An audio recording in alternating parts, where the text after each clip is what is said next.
It was great pleasure to be here again. So this is my fourth time in Moscow, first time in Russia, 3 times in Moscow, 1 time in St. Petersburg. So it was great pleasure to be on the stage, and also we have a fantastic presentation from Mr. Oreshkin. So I believe every one of us had a lot to digest, had a lot to rethink, right? A lot of information. So I'm going to talk about the future of AI today, so from imagination to reality. So I always been asked one question: why we need science fiction to better understand the future when there are a lot of infographics, there are a lot of reports, there are a lot of scholars and researchers spend years and years digging the real thing from reality. Why we still need make up stories, make up worlds, make up theories, and are all of those, any of those true? So this is the question I'm being asked. But let me tell something. So to show my professionality, I also use some infographics here. Let me see the chronology of AI from different perspectives. So this one is the evolution of the technologies. So AI is not a new term, right? So everyone knows it. It emerged from 1950s from the Alan Turing's famous paper, and also from the very famous John McCarthy's conference. But see the curve, see each one of curve of each boom, AI boom. Imagine if you are the people living in the 1950s, in the 1970s, or even the 1990s. Can you imagine, like, something might happen, totally change how we understand AI or even intelligence within maybe just 2 or 3 or 5 years? So because we're facing a paradigm shift. In the 50s, people think we can actually invent machines, think like human within 5 to 8 years. But we fail, of course. And in the 70s, in the 80s, we all use expert systems like the 5th generation, mostly in Japan. But what's most interesting is the 3rd AI boom we're right now living through. It was coming from a very marginalized stream of research. It's called machine learning or artificial neural network, invented by one of the most famous one, Geoffrey Hinton. So back in the time, nobody ever believed in his direction. All his PhD students don't think they can find a job in the market. So everything starts from there. So think about how people are so ignorant, we are so blindsided, we didn't see the future in any sense. And see all of those big names, iconic names, figures, products, and events in history through time. Yes, in that time, they are all revolutionary. At that time, they are all game changers. But is that forever? So I'm sitting next to Mr. working for Yandex. So people all know this Yandex, Google, you know, even Baidu. I work for 2 of them. I work for Baidu, I work for Google. But are we still searching right now? I don't know. I don't. I just ask AI. I just get the answers immediately. I don't need to search, and you know, you have to select from all these tons of information to tell which one is true, which one is not. Of course, AI lies sometimes, AI hallucinations. But this is the future. So we shift the way we interact with the machine, right? So, and think about how we imagine AI and robots in science fiction, novels, movies, televisions, even video games. Think about how they were verified through time, right? So many of them totally got it wrong, maybe totally the opposite, right? But we still learn something. We still talk about the sci-fi stories. We still rewatch Matrix, Terminators, which like people told me if you're in Russia, you talk about AI and robots, most people think of these two, you know, movies, Terminators, Matrix. Interestingly, they're all from America, right? So basically, we were kidnapped, we were kidnapped, we were trapped in some kind of narrative and imagination about the future, which could be even more dangerous. So think about when back in 1920s, when Čapek from Czech, he ever first wrote the book, the play actually, is called Rosam's Universal Robots, and it was adapted into Russia as a theater play back in the, I think, 40s or 50s by Tolstoy, I think. So he imagined in the future, robots strike, right? So think about the inequality of the labor, the relationship between the capitalist and the workers, right? But think about 3 years ago when I was in Hollywood, who was striking on the street? It was the human writers, it was the script writer, it was the people who work in the big film companies, studios.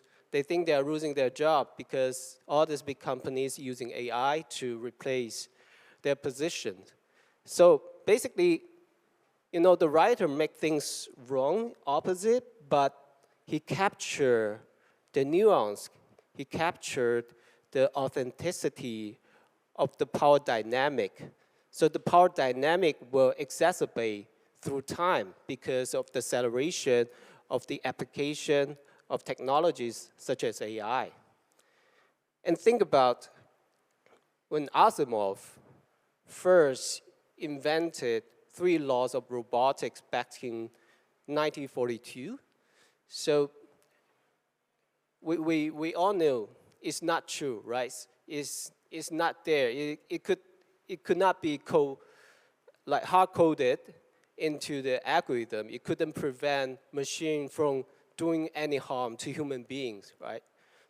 But think about this kind of cautious tale actually help us to think ahead how we can create some safeguard to prevent us to be harmed, to be hurt by the machine or the algorithm, not only from a physical way, but also from a mental way, right? So think about the news happened last year in US.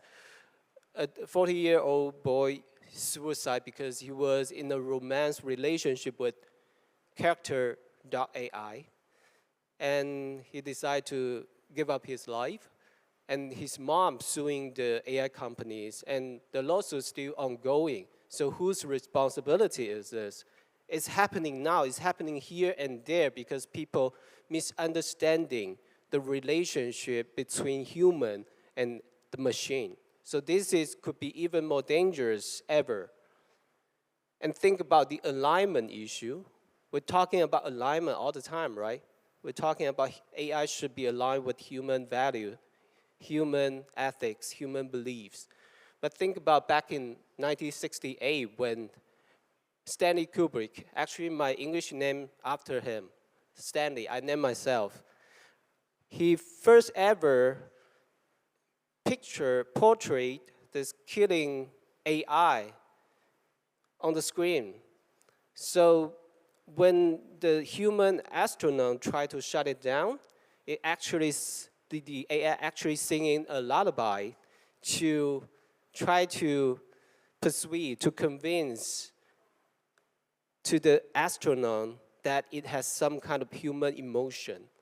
So which was the most touching and poetic moment ever in my watching experience. So when we think about that, we're gonna ask, what kind of alignment we're talking about? And align with whom, right? Align with US, align with Russia, align with China, and align with which part of the society, right? There are so many different classes. There are so many different actors in one society. They are not aligned with each other even. So what should we be talking about? And all of those actually give us a very strong opinion about science fiction. As a narrative, as a fictional, imaginary literature, actually it provides us, I call it cognitive hedging system. You know, if you're running a hedge fund, you know, we need different portfolio, right? Diversify enough. And sometimes this kind of diversify, open, and non-linear lens give us some adaptability to the reality, because we have different opinions in the room. Even we can hold all these different opinions, sometimes contradictory opinions in our head, and it gives us so much space to think about the future. And most importantly, as investors, as policymakers, as decision makers, as an individual, how should we gain some benefit from all this uncertainty? I used to work for Google. You know that Google has a 20% project, so-called, which means each employee, they can spend 20% of their time doing whatever they like. Could be some secret projects, could be something they like privately have some passion about. So I use my 20% time to write science fiction. You know, that's a very good investment, to be honest. And I think this actually gives us not only some potential to explore, you know, maybe there are some cutting edge technology emerge from that 20% project. But what's more, it gives us a cultural environment. The environment to encourage people to be outlier, to think differently, and dare to explore something people might never seen before. So this is what science fiction always there, preparing for this open space in your mind. And that's the book why I'm here, right? So AI 2041, I think maybe some of you have already read it. And there's 10 stories in the book, 10 from different cities, different countries, also touch upon different areas about the AI application in the future. And also, it came along with the tech essay written by Dr. Kai-Fu Lee, a very famous AI investor, evangelist, also thinker, right?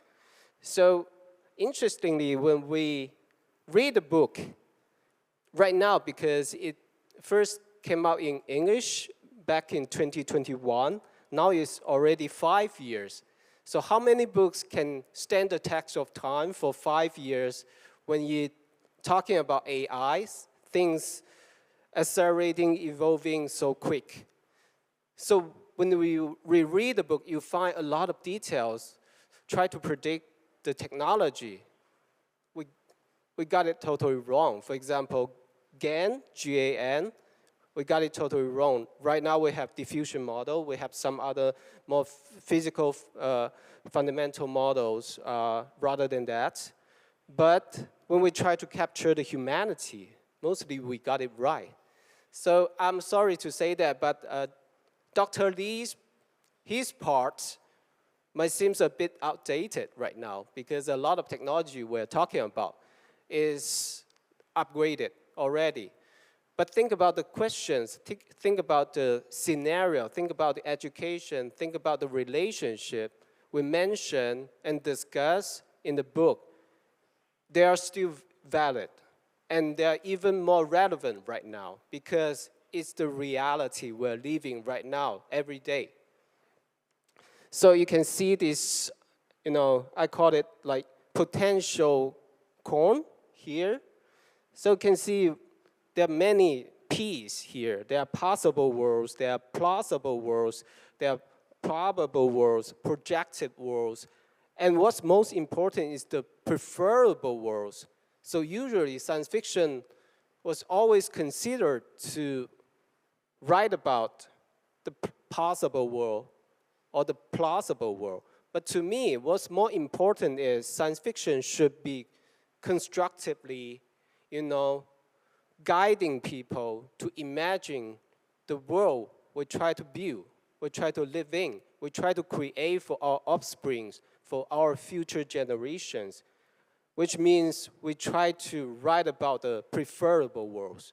So I try to shift it from the dystopian science fiction about AI and robotics to a more positive, brighter, and constructive, rational future about AI and robotics. So let me tell you a story about the very first, I think, in the world, robotic story from China back in thousands of years ago. So it was back in the Zhou dynasty, about BC 500 something. So when the king meets the artificer Yan Shi, or Master Yan, so he builds very sophisticated wooden, robots who can dance, who can sing, and who can move the body. And when he brought this robot to the king, and the king was so outraged because he found the robot was flirting with his lover, and he made the order to execute the robot, to disassembling the robot into pieces, and found that there's nothing there, there's no human hiding there, but just wooden pieces, wooden parts. So this story, this very origin of robotic story actually tells us more than that. It shows us the illusion of anthropomorphism, and also the awe and dread of technology as a bipolar always haunting us. And also it blurred the line between what is real, what is fake, what is human, what is machine, and what is emotion and what is simulation. It means it feels like the machine has some kind of emotion, but actually it wasn't. So in China, we talk about things in a relational way. It's called 关系. 关系 means everything. 关系 means the connection between me and you and your family, and you and the society, right? So think about what is more critical in the future. It's not just about the technology itself, because there's so many layers there. Technology is always interconnected, embedded into the structure, right? The structure of economy, the structure of politics, the structure of power, and structure of culture as well.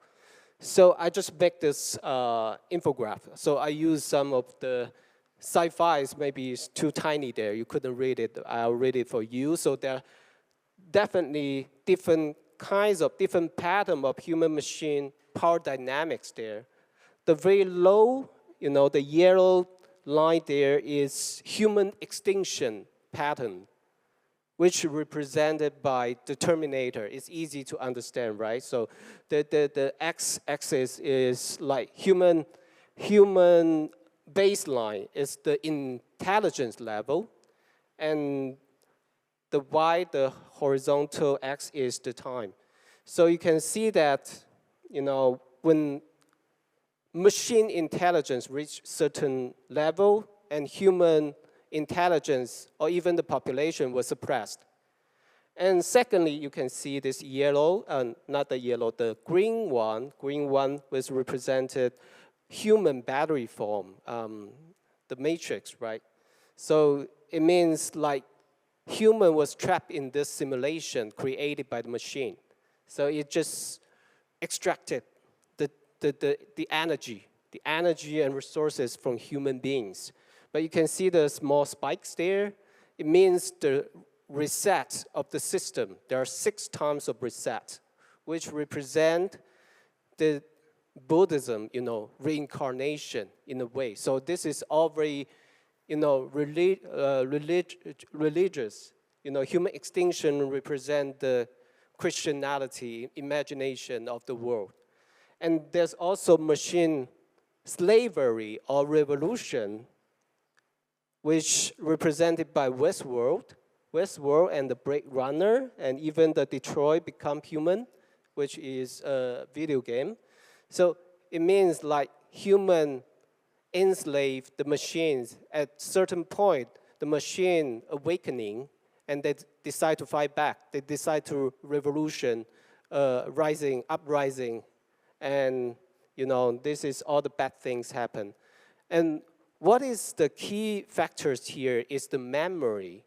If you look into all of those stories, the memory is always the decisive part, whether the machine will awake and they will uprise.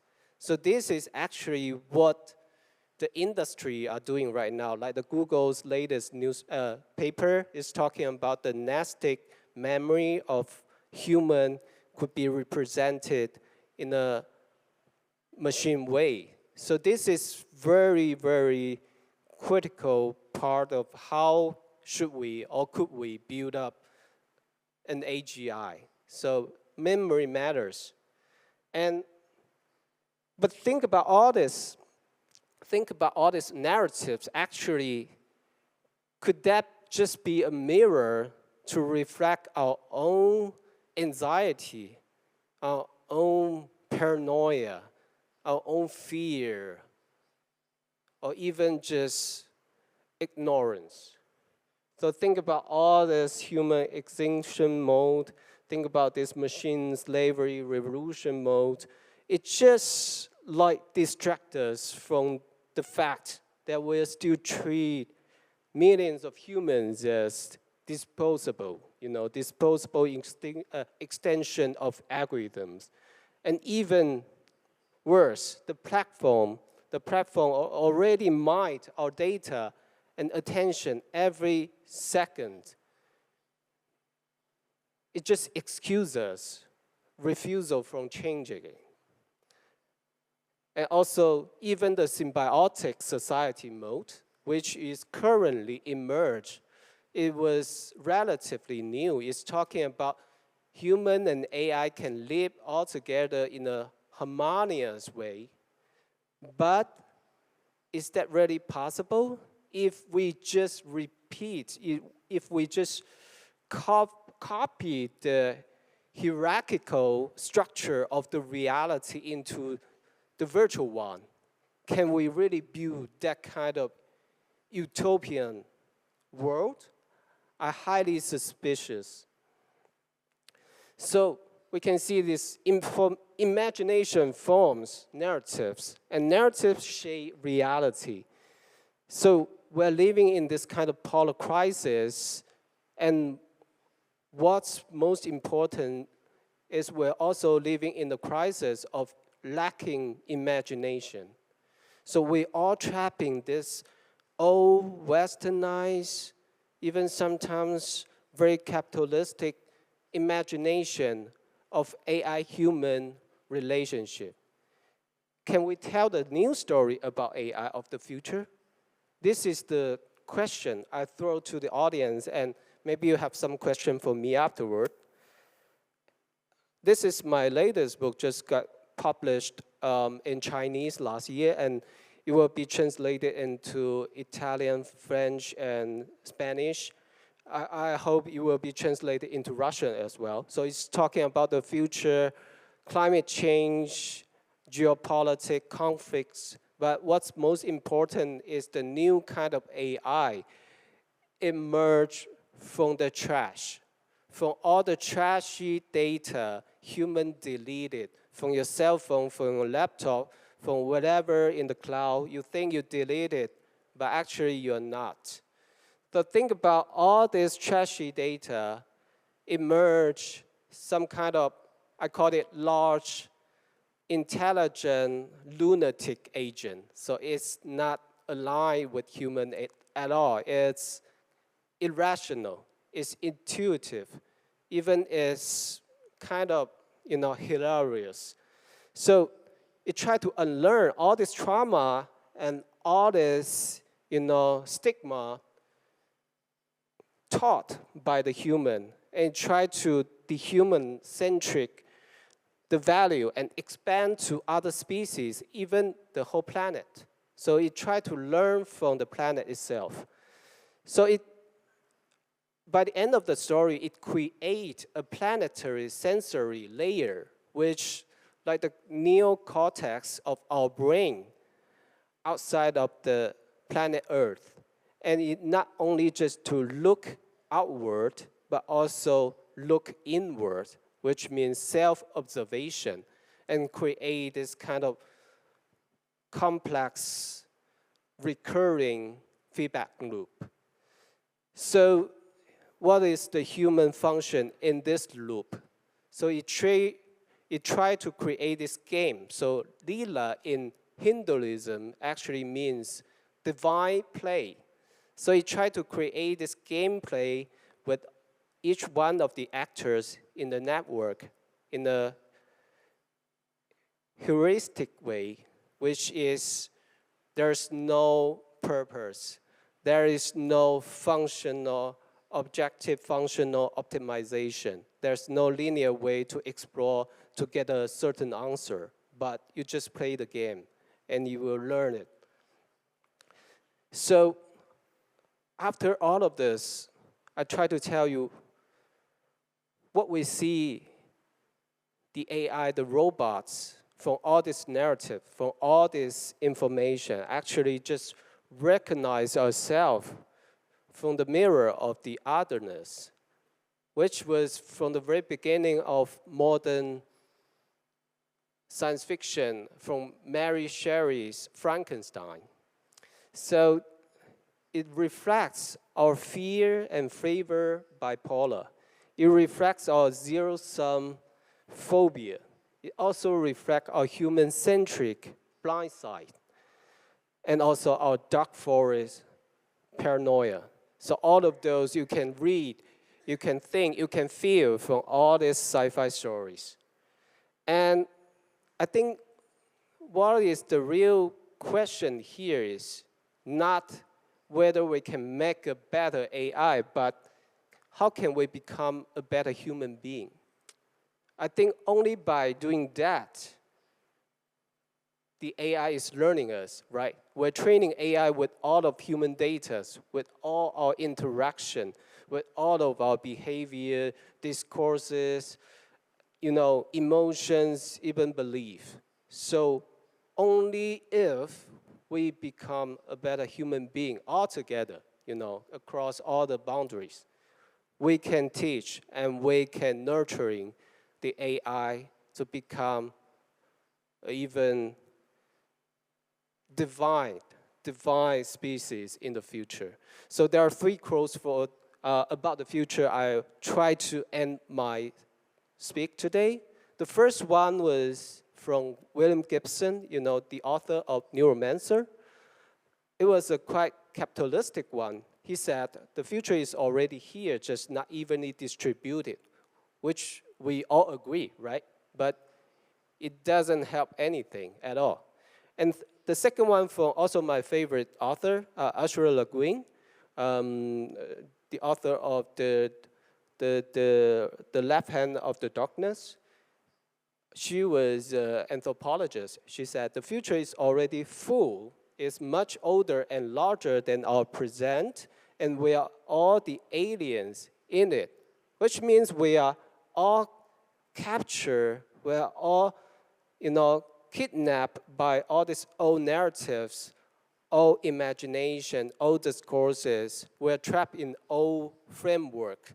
So that's why we couldn't find the right way out. We couldn't see the new possibilities.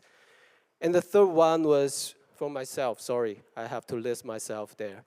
It was a participatory future it was from the book AI 2041. With every future we wish to create, we must first learn to imagine it. So imagine is something you can learn. It's a skill, it's a meta connection. You can teach, you can train, not in school, not in traditional school, but in some way, in reading, in writing, in thinking, in conversationing.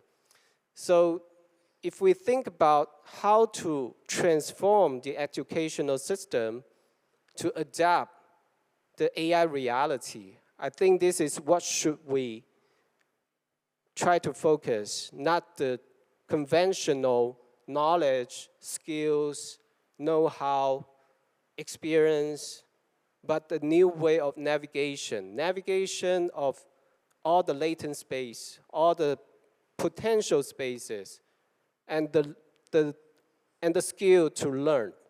We need to teach them how to learn and unlearn. This is the meta connection I'm talking about.